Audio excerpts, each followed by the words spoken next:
มืออื่นพอเจ็บกับสิประสานหาทางไฟฟ้าเมืองเพิ่นนะสิว่าจังใดเพิ่นวางมือใดนะให้เพิ่นมาติดตั้งเลยแล้วก็เบาเตียงเพิ่นก็สิมอบเงินให้เลยพี่น้องเนาะเงินที่ผู้ใหญ่ใจดีเพิ่นฝากมาให้แต่ก่อนนะเพิ่นก็บ่ได้บอกชื่อเสียงให้นามก็คือน้องเดิมก็ได้ฮู้นำกันแล้วเนาะเงินเบาเจ็บก็ยังเหลืออยู่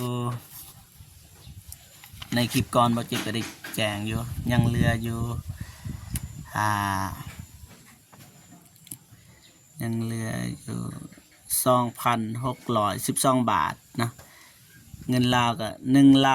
1,645,000 กีบเงินของแม่แสงจันทร์นะเพิ่นโอนให้น้องเดิมนี่4,200,000นะแต่ว่าเบาเจ็บซื้อสิ่งของต่างๆ990,000 กีบแล้วก็มือที่ขึ้นบ้านใหม่น้องเดิมเพิ่นก็อยากใส่เงินด่วนนะเบาเจ็บก็เลยเอาให้200,000 กีบพี่น้องเนาะนี่พอดี4,200,000ลบให้1,190,000เหลืออยู่3,10,000 กีบเงินของน้องเดิมนะเงินรวมทั้งหมดนำเบาเจ็บเงินผู้ใหญ่ใจดีแล้วก็เงินแม่ของแม่แสงจันทร์นะยังเหลืออยู่5,750,000 กีบพี่น้องเนาะ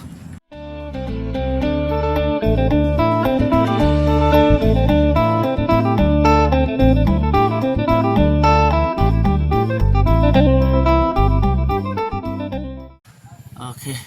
กราบสบายดีและสวัสดีเด้อพ่อแม่พี่น้องเบิร์ดสู่ผู้สู่คนเนาะ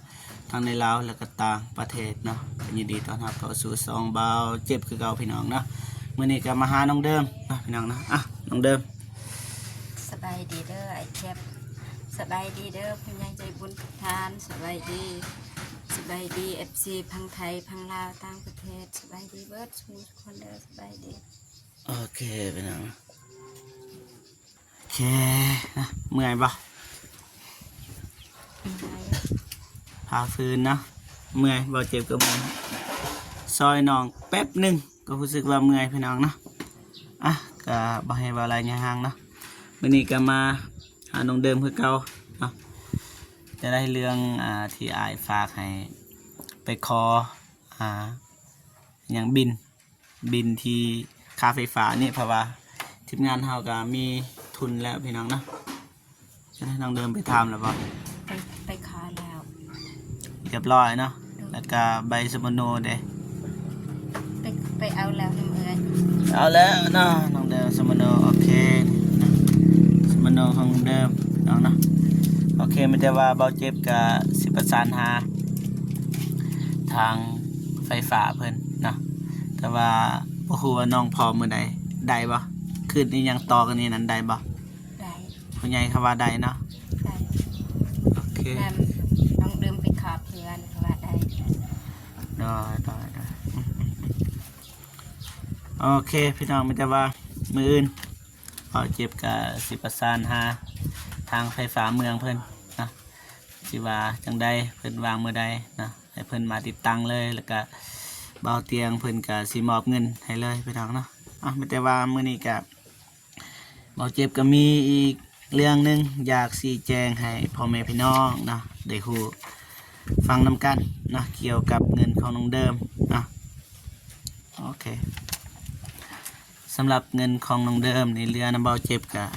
รู้สึกว่ามีอยู่พี่น้องเนาะก็สิแจ้งให้พ่อแม่พี่น้องได้ฮู้นำกันนะเงินที่ผู้ใหญ่ใจดีเพิ่นฝากมาให้แต่ก่อนนะเพิ่นก็บ่ได้บอกชื่อเสียงให้นามก็คือน้องเดิมก็ได้ฮู้นำกันแล้วนะเงินน้ำเบาเจ็บก็ยังเหลืออยู่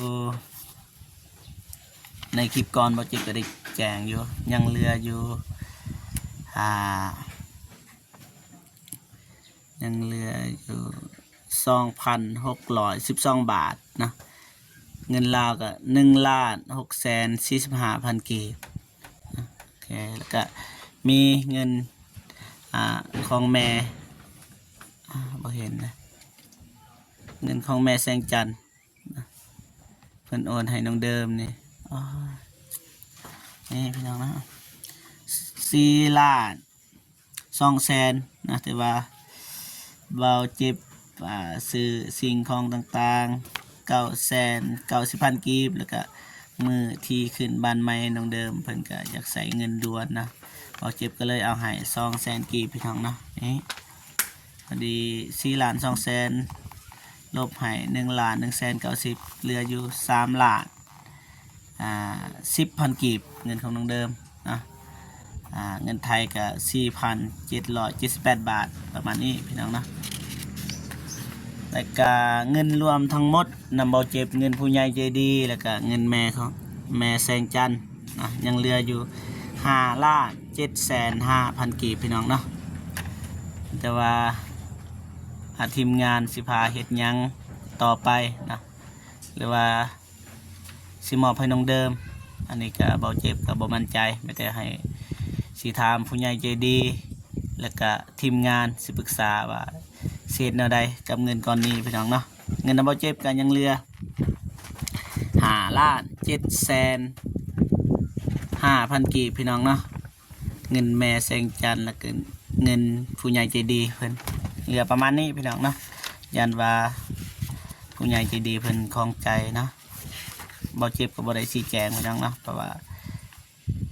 ก็บ่มีเวลาแน่นะแต่ว่ายังเหลือ5,750,000กีบประมาณนี้พี่น้องเนาะโอเคแต่ว่าอยากถามจะได้ที่อยู่ที่นอนสบายดีอยู่บ่ สบายดีสบายดีหลาย สบายดีนะฟันดีอยู่บ่เมื่อคืนนี่ บ่ได้ฟันหยังหลับสนิท หลับสนิทเลยฝนตกบ่เปียกเปียกบ่หรือว่าบ่เปียก คนบ่ได้ตอก บ่ได้ตกเนาะโอเคโอเคพี่น้องนะก็เรียบร้อยพี่น้องนะน้องก็โอเคได้บ้านใหม่ความรู้สึกก็แต่ก่อนกับเดี๋ยวนี้นี่น้องรู้สึกยังไงคือกันนะบ่รู้สึกความแตกต่างกันหลาย แต่ยังบ่ทันได้เจอทีมงานบ่หรือว่าเจอ บ้านเก่าบ้านใหม่เปรียบเทียบเบิ่งเป็นอย่างไร ก็รู้สึกดีใจได้ตามน้ำไว้เนาะเพราะว่ามีความสุขแล้วที่มีผู้ใหญ่ใจบุญแล้วก็ทางทีมงานแล้วก็ทาง FC หักแพงเป็นห่วงเป็นใยน้องลืมน้องลืมมีความสุขยิ้มได้แล้ว โอเคทีมงานเฮาก็สนบนกับอันนี้เนาะสบายดีเนาะสบายดีน้องเด่น สบายดี ได้กำลังปรึกษาหารือ จำ กัน ตาก่อนก็ได้ ย้ำตาเลยเพราะว่าได้โอเคไปโอเคต่อพี่น้องเนาะกินข้าวกินน้ำแล้วบ่เนาะ ตอนแรงยังไม่ทันได้กิน น้องทันได้กินนะคิดว่าสิเฮ็ดหยังกินมื้อแลงนี่ สิขัวไข่ ขอไข่ฮะ โดยต้นเทียงกับขัวไข่ไข่คือการ ได้โอเคทีมงานเฮาก็บ่ทันได้กินข้าวพี่น้องเนาะหิวแต่ก็อดเอาจนก็สิออกเมื่อแล้วประมาณนี้พี่น้องนะโอเคพี่น้องไปคือมีแต่ว่า ตาเก่าเป็นหลัก อยากให้น้องเดิมพาเบาเจ็บขึ้นไปเบิ่งเฮือนซานก่อนไป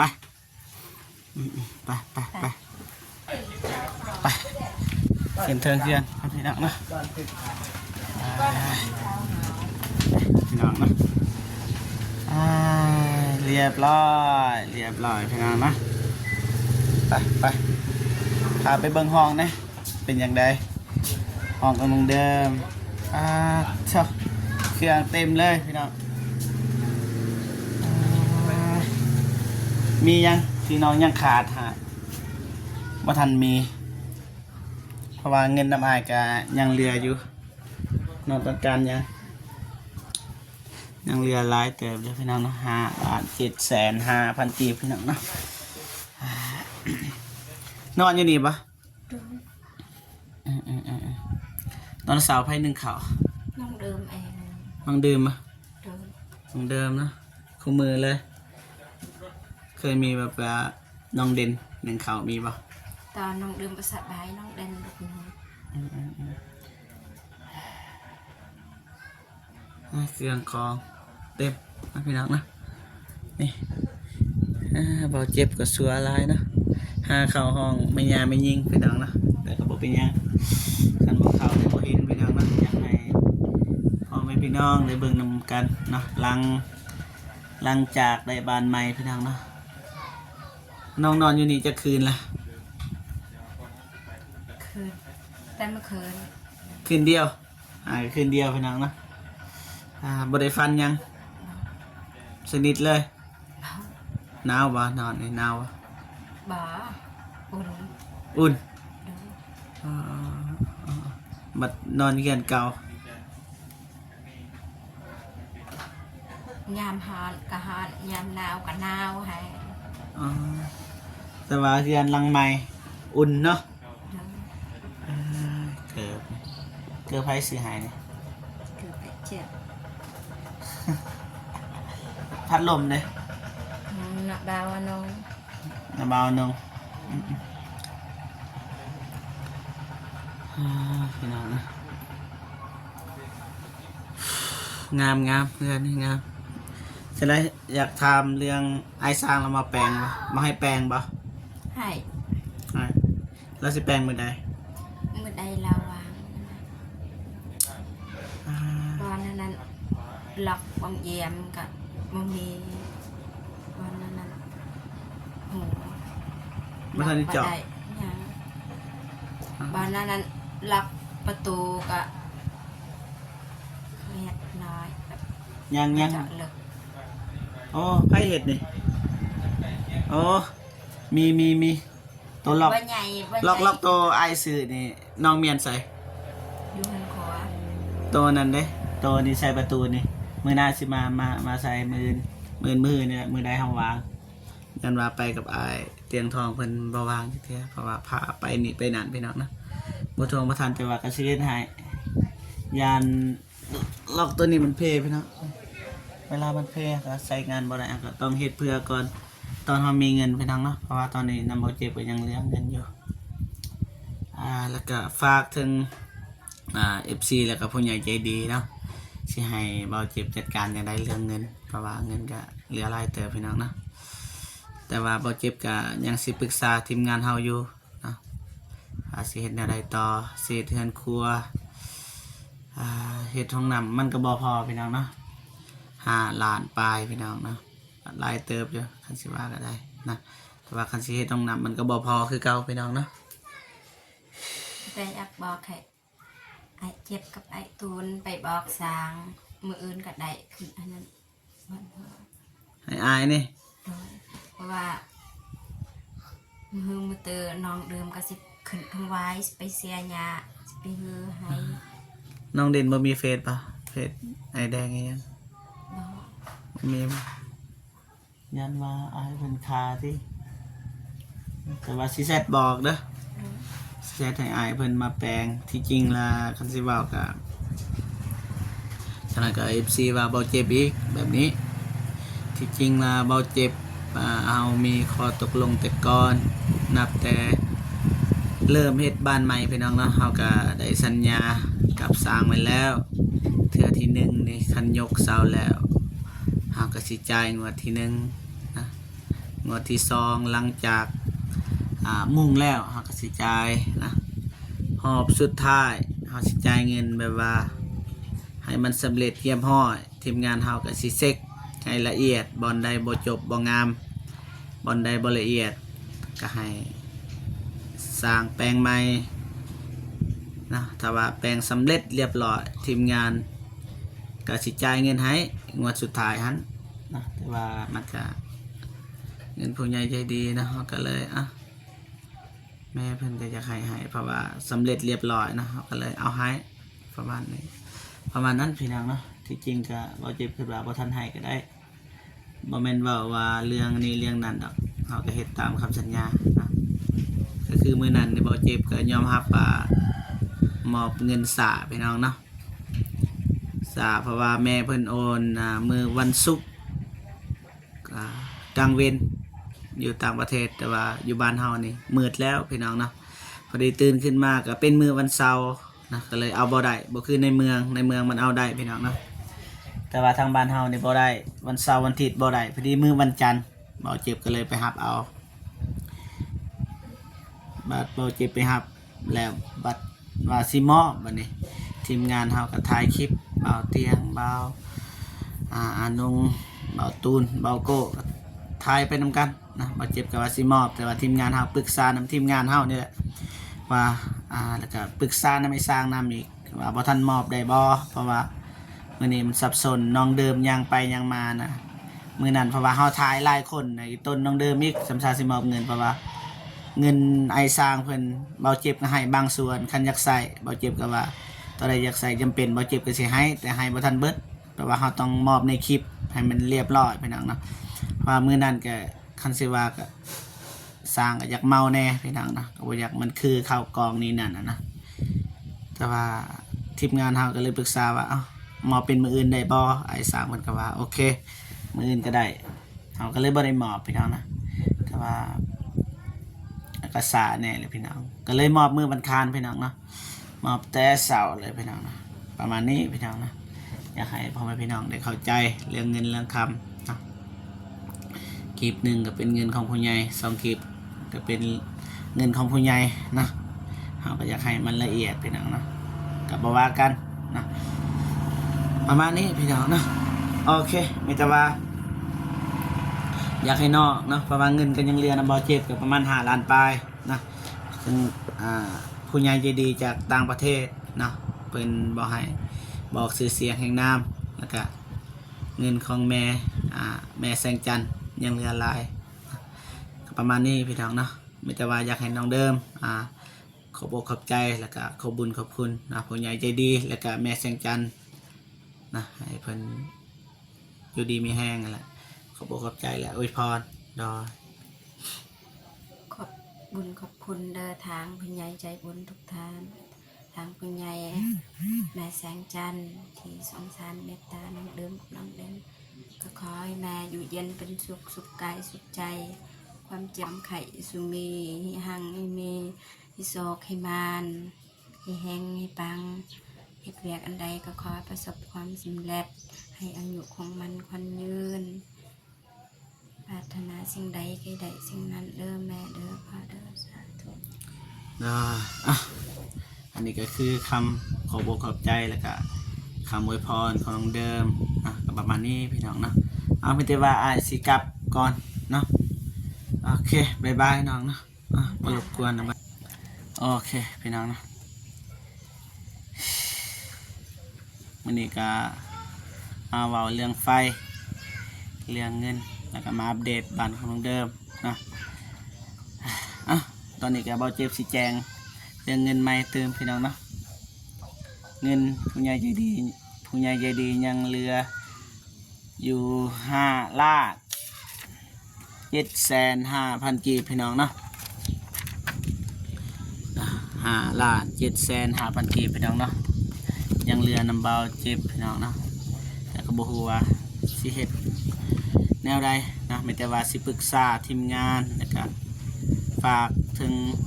FC ทุกคนแล้วก็ผู้ใหญ่ใจดีนะว่าสิเฮ็ดแนวใดนะสิเทือนครัวให้น้องเดิมก็บ่พอสิเฮ็ดห้องน้ำก็บ่พอไม่แต่ว่าสิถ้าสมทบกับทีมงานเฮานะประมาณนี้พี่น้องนะจังได๋ก็ขอบุญขอบคุณนะผู้ใหญ่ใจดีแล้วก็แม่แสงจันทร์นะที่ไว้วางใจเบาเจ็บเป็นสะพานบุญในครั้งนี้นะจังใดขอให้ผู้ใหญ่ใจดีและก็แม่แสงจันทร์จงมีแต่ความสุขสุขภาพแข็งแรงประสบผลสำเร็จในหน้าที่การงานนะไปที่ใดก็ขอให้ปลอดภัยนะทาน10ให้ได้พันทานพันให้ได้หมื่นได้แสนได้ล้านเด้อนะความเจ็บบ่ให้ได้ความไข้บ่ให้มีนะอายุมันควรยืนนะเป็นหอมโพหอมใสให้ลูกให้หลานนะเป็นผ่านในบ้านให้ลูกให้หลานได้กราบได้ไหว้เด้อแม่เด้อเนาะอายุมันควรยืนนะตลอดปีและตลอดไปสาธุเนาะเอาคลิปนี้เบาเจ็บขอตัวจบคลิปก่อนเนาะเอาไว้เจอกันคลิปหน้าสำหรับคลิปนี้ขอกล่าวคำว่าสบายดีเด้อโอเคบ๊ายบายพี่น้องนะ